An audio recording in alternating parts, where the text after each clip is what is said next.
여러분 아시는 것처럼 예수님은요, 도저히 갈릴리에서 이 사람들이 예수님의 말씀을 안 듣고 행하지 않는 것들에 대해서 보여주시기 위해 이방 지역인 두로와 시돈을 통하여 예수님의 사역을 하셨습니다. 그래서 그곳에서 만난 것이 바로 수로보니게의 여인이었고, 그리고 이방인에서의 믿음을 예수님께서 칭찬하는 장면들을 우리가 보았어요. 그리고 예수님께서는요, 그 두로와 시돈 지역의 사역을 마치시고 데가볼리 지역으로 오게 됩니다. 참고로 한 번만 더 여기서 성경에서 보여드리면요, 바로 이쪽, 한마디로 갈릴리 지역보다 훨씬 더 위쪽에 있는 거고, 그리고 이 두로 시돈 사역을 마치고 어디까지? 데가볼리니까 이 지역까지 이렇게 내려놓습니다. 그래서 우리가 매번 보는 그러한 지도를 보게 되면, 여기 보게 되면 저 두로 시돈에서 저 위에서 요 데가볼리까지 이렇게 왔다라고 보시면 될 것 같습니다. 되셨죠? 그러니까 이렇게 데가볼리에서의 사역을 하셨습니다. 그리고 여러분 아시는 것처럼 데가볼리에서의 사역은요, 말하지 못하는 사람들을 말을 하게 하고요, 지체 장애가 있는 사람들이 성한 몸을 갖게 하고요, 다리를 저는 사람이 다시 걷게 되고, 보지 못하는 사람이 다시 보게 되는 일들이 일어나게 된 거예요. 그리고 예수님께서는요, 데가볼리 지역에 있는 갈릴리 호숫가로 가게 됩니다. 그래서 여기 보시는 것처럼 바로 여기서 어떻게 갈릴리 바다라고 써있는 이 호숫가로 가게 되는 거죠. 그리고 여기에서요, 예수님은 많은 이야기들을 하십니다. 그런데 어마어마하게 많은 사람들이 예수님을 따라와요. 4천 명에 해당하는 사람들이 굶주린 채로 예수님의 말씀을 듣고 예수님의 기적을 보았다고 성경은 이야기하고 있습니다. 그런데 예수님은요, 그들을 그냥 돌려보내기가 싫은 거예요. 왜냐? 그들이 굶주리고 있었기 때문이었어요. 그래서 그들을 향해서 기적을 일으키는데, 그 기적이 여러분들이 잘 아는 바로 칠병이어 사건입니다. 떡 7개, 즉 빵 7개하고 물고기 2마리를 통해서 4천 명을 먹이시는 어마어마한 사역을 하십니다. 그리고 예수님께서는요, 마가단이라는 곳으로 가는데, 마가단은 어디냐면요, 대략 여기서 요 정도 지역을 합니다. 요 정도로 가는 거예요. 그래서 요걸 갖다 좀 더 확장하면요, 여기 막달라라고 써 있는 게 마가단이고요, 바로 이 정도가 데가볼리 지역에 있는 갈릴리 호수였기 때문에 여기서 이쪽으로 이렇게 이동했다라고 보시면 될 것 같습니다. 그리고 예수님께서는요, 바리새파 사람들과 사두개파 사람들을 만나게 됩니다. 바리새파 사람들하고요, 사두개파 사람들은요, 예수님께요, 증거하고 표적을 보여달라고 하는데, 이게 웃기는 게 뭐냐면, 입이 오병이어하고 칠병이어를 봤는데도 불구하고 증거와 표적을 또 보여달라고 하는 거예요. 이거를 성경과 쉬운 성경에서는 시비를 건다고 얘기하는데, 제가 한번 읽어드리겠습니다. 마가복음 8장 11절에서 12절입니다. 바리새파 사람들이 예수님께 와서 시비를 걸기 시작하였습니다. 이들은 예수님을 시험하려고 하늘로부터 오는 증거를 보여달라고 하였습니다. 예수님께서는 깊이 숨을 쉬시고 말씀하셨습니다. 이 세대가 어째서 증거를 찾느냐? 내가 너희에게 진정으로 말한다. 어떠한 기적도 이 세대에 보여주지 않겠다. 바로 이것은 어떤 거냐? 바리새파 사람들과 사두개파 사람들이 가지고 있는 생각 때문에 보여주지 않겠다고 얘기한 거예요. 왜냐면요, 이들은요, 예수님이 이전에 하셨던 오병이어 기적이나 눈먼 자를 눈뜨게 하는 거, 다리 젖는 자를 다리를 걷게 하는 거, 장애가 있는 사람을 정상적으로 만드는 이 모든 행위들을 하나님으로부터 받은 권능으로 했다고 생각하지 않았던 거예요. 이것은 다 우연이거나 운이다, 혹은 악한 힘을 빌려서 한 거다라고 생각했기 때문에 계속해서 표적을 보여달라고 이야기한 거를 예수님이 알고 계셨던 거예요. 그래서 내가 더 이상 보여주지 않겠다라는 이야기를 하신 겁니다. 그렇기 때문에 그들은요, 하늘로부터 온 표적, 정말 하나님이 준 표적, 그거 우리한테 한번 보여줘봐, 그럼 믿을게 라고 하는 얘기를 하기 시작한 거였어요. 예수님은요, 그들의 요구를 단칼에 거절합니다. 그리고 어떠한 기적을 행하더라도 그들은 이미 마음이 완악하여서 어떠한 것도 믿지 않을 것이기 때문에 이 요구를 거절하는 거예요. 이것에 대해서 같은 본문을 쓰고 있는 마태복음에서는요, 이렇게 이야기하고 있습니다. 마태복음 16장 2절에서 4절입니다. 예수님께서 대답하셨습니다. 바리새파 사람들과 사두개파 사람들에게 대답하는 겁니다. 저녁 때에 너희는 하늘이 불그스레하니 내일은 맑겠구나라고 말한다. 그리고 아침에 너희는 하늘이 불그스레하고 어둑어둑하니 오늘은 날씨가 굳겠구나라고 말한다. 하늘의 모습은 구별할 줄 알면서 어찌 시대의 증거는 구별하지 못하느냐. 악하고 음란한 세대가 증거를 요구한다. 너희가 계속 증거 요구하고 있는데, 그러나 요나와 같은 증거 외에는 아무것도 받지 못할 것이다. 그리고 나서 예수님께서는 그들에게 떠나셨습니다. 여러분 다 아시는 것처럼 이제 예수님께서 많은 기적을 보이시고 많은 표적을 보여주셨지만, 그들이 믿지 않았기에 그들에게 보여줄 기적은 이제 하나밖에 안 남았던 거예요. 그들이 정말 믿게끔 할 수 있는 것, 그게 어떤 겁니까? 죽으시고 3일 만에 부활하신 거죠. 요나가 큰 물고기 뱃속에서 3일 만에 나오게 되었죠. 그거를 예수님께서 얘기하시는 겁니다. 그리고 바로 이 마가단 근처에서 예수님은요, 이제 다시 배를 타고요 벳세다로 건너가십니다. 방금 예수님께서 이 데가볼리에서 막달라라고 하는 마가단이란 지역으로 왔고요. 여기서 어디입니까? 이제 벳세다로 이동을 하는 겁니다. 우리가 보는 지도로 다시 한번 보면요 이렇게 돼 있습니다. 여기에서 어디요? 이 마가단으로 왔고 다시 벳세다로 이동했다. 이렇게 보시면 됩니다. 이해갔죠? 조금만 더 크게 보면 여기 두로시돈 지역에서 데가볼리에 왔고 이 근처에서 칠병이어 하고 그 다음 마가단으로 갔다가 벳세다로 이동한 거죠. 자, 그리고요 예수님께서 이제 이 벳세다로 오는 이 길에서 어떻게 얘기하냐면 제자들한테 얘기하는 거예요. 너희가 뭘 조심해야 되냐고 얘기하냐면 방금 전에 바리새파 사람들과 사두개파 사람들이 얘기하는 거 봤지? 그러면서 제자들한테 이 얘기를 합니다. 자, 마가복음 8장 15절인데요. 예수님께서 제자들에게 경고하셨습니다.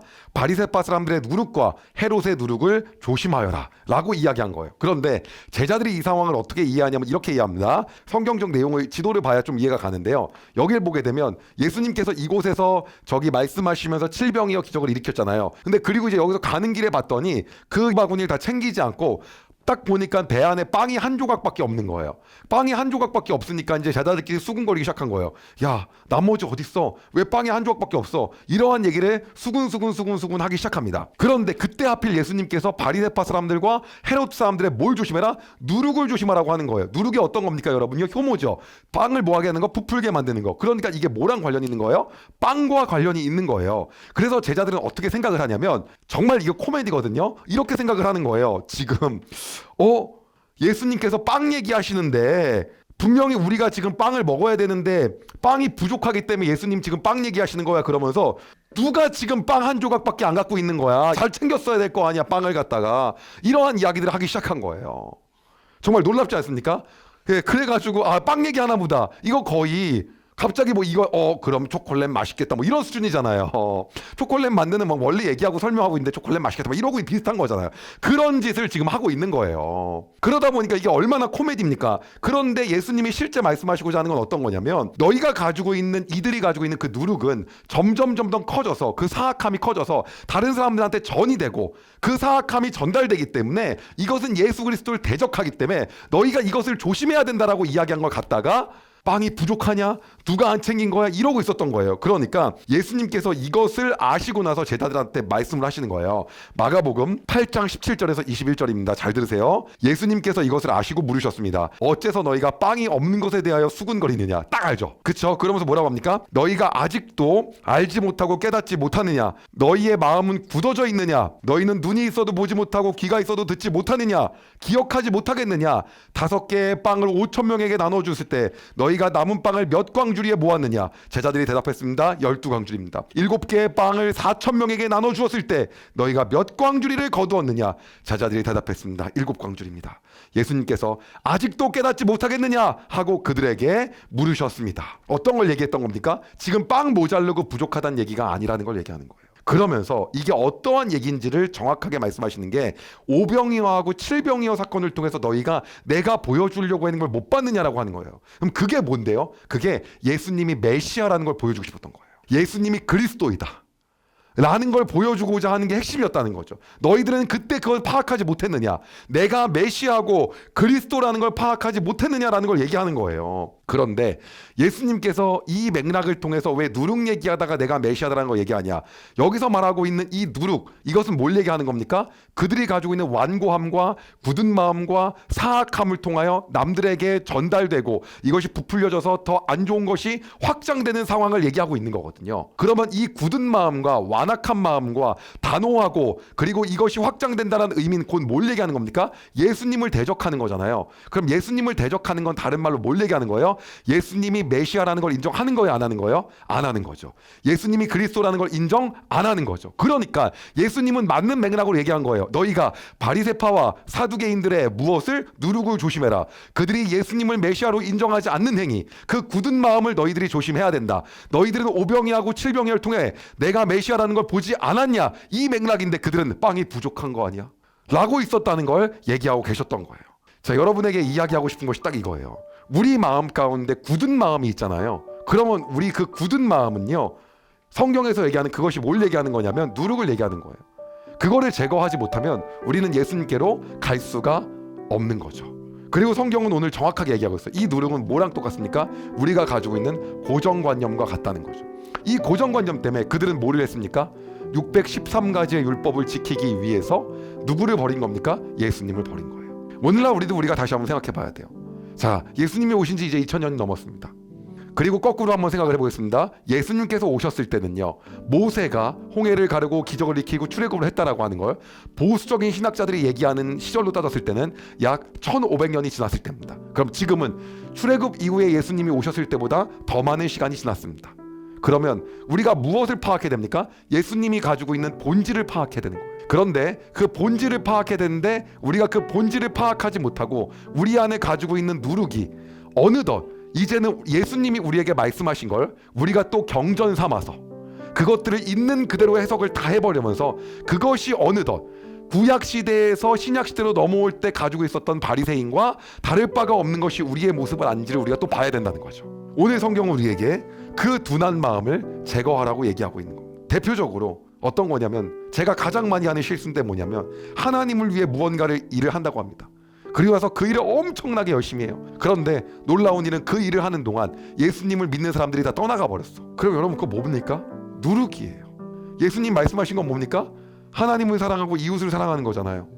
그렇지 않습니까? 그런데 그것이 다 무너져 버렸어. 너무 마음이 아픈 경우가 되게 많은 거죠. 그렇다고 한다면 그것은 예수님이 원하시는 삶이 아닌 거죠. 이때 바리새인들과 뭐 한 거예요? 똑같은 삶이에요. 우리의 삶 가운데서 우리의 본질이 무엇인지를 한번 파악할 필요가 있는 거예요. 내가 이것들을 통해서 어떤 것들을 하려고 하는지, 이걸 통해서 정말로 예수 그리스도가 나타나는 것이 맞는 것인지. 왜냐하면 하나님 우리에게 결과를 가져오라고 하지 않았거든요. 근데 저는요, 결과를 가져오는 인생을 사는 스타일에 속하는 그러한 기질을 가지고 있는 사람이에요. 성향마다 다르잖아요. 그런데 놀라운 건 뭐냐면 어느덧 결과에 어쩔 때 꽂혀 있을 때는 그 결과로 가는 와중에 예수님이 원하시지 않는 걸 갖다가 할 때가 너무 많아요. 이거라고 해놓고 나서 실제 예수 그리스도가 원하는 거를 우리가 뭐 하는 겁니까? 하지 못하는 거예요. 저는 그런 걸 볼 때마다 너무너무 마음이 아픈 거예요. 이 시대를 살아가는 이제 예수님이 오신 지 2000년이 지났단 말이에요. 그럼 우리가 뭘 해야 된다는 겁니까? 그 말씀을 보면서 우리가 오늘날의 예수님이 어떻게 말씀하시고 하는지, 대표적으로 이런 거죠.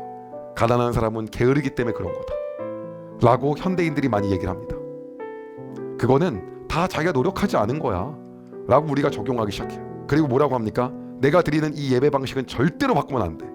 그럼 아예 그 안식일처럼 드리죠. 2000년 전, 아니 3000년 전처럼 하죠. 그쵸? 그리고 이런 생각을 합니다. 아무리 복음을 전해도 사람이란 존재는, 우리 이런 얘기 많이 하거든요. 인간은 바뀌지 않아. 사람은 변하는 게 아니야. 우리 안에 가지고 있는 전부 다 뭡니까? 누룩이야, 누룩이요. 그러나 예수님은 그 당시에 그 누룩을 경계하라고 하고 그것들을 깨트리기 위해 오신 거예요. 오늘 우리의 삶은 우리가 다시 한번 돌아보길 소망합니다. 우리 안에 가지고 있는 예수님께로 나아감에 있어서 우리가 가지고 있는 누룩이 있다고 한다면 그것들이 제거되는 역사가 일어나기를 소망합니다. 제가 기도하겠습니다. 하나님, 우리는 교회를 다니고 있지만 우리의 마음이 둔하여 우리가 가지고 있는 고정관념을 통하여 우리의 삶에 대입시키고 예수 그리스도의 본체 그대로를 받아들이지 않으며 살 때가 너무나도 많음을 고백합니다. 많은 사람들은 우리에게 여러 책들을 통해서 많은 이야기들을 전달합니다. 그리고 그것을 우리는 성경에 끼워 맞추며 이것이 맞다, 저것이 맞다라고 얘기하며 살아갑니다.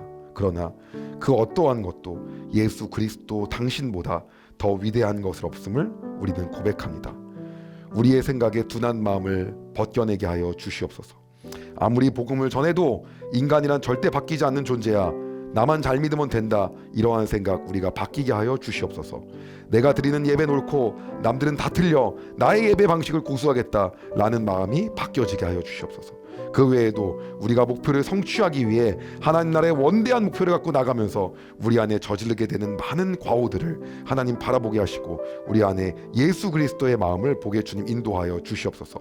그리하여 우리가 누룩을 벗겨내는 인생 살게 하여 주시고 둔한 마음을 점검하며 온전히 우리의 마음이 예수 그리스도께 향하는 그러한 삶 되게 주님 인도하여 주시옵소서. 다시 한번 우리가 주님을 온전히 받아들이기를 소망합니다. 주님, 우리와 함께하여 주시옵소서. 감사드리며 예수님의 이름으로 기도드립니다. 아멘. 여러분, 은혜 많이 받으셨나요? 이 영상을 통해 더 많은 사람들에게 하나님의 은혜를 공유하길 원하신다면 여러분의 구독과 좋아요가 꼭 필요합니다. 오늘도 여러분의 삶에 하나님의 은혜가 가득하길 진심으로 소망합니다.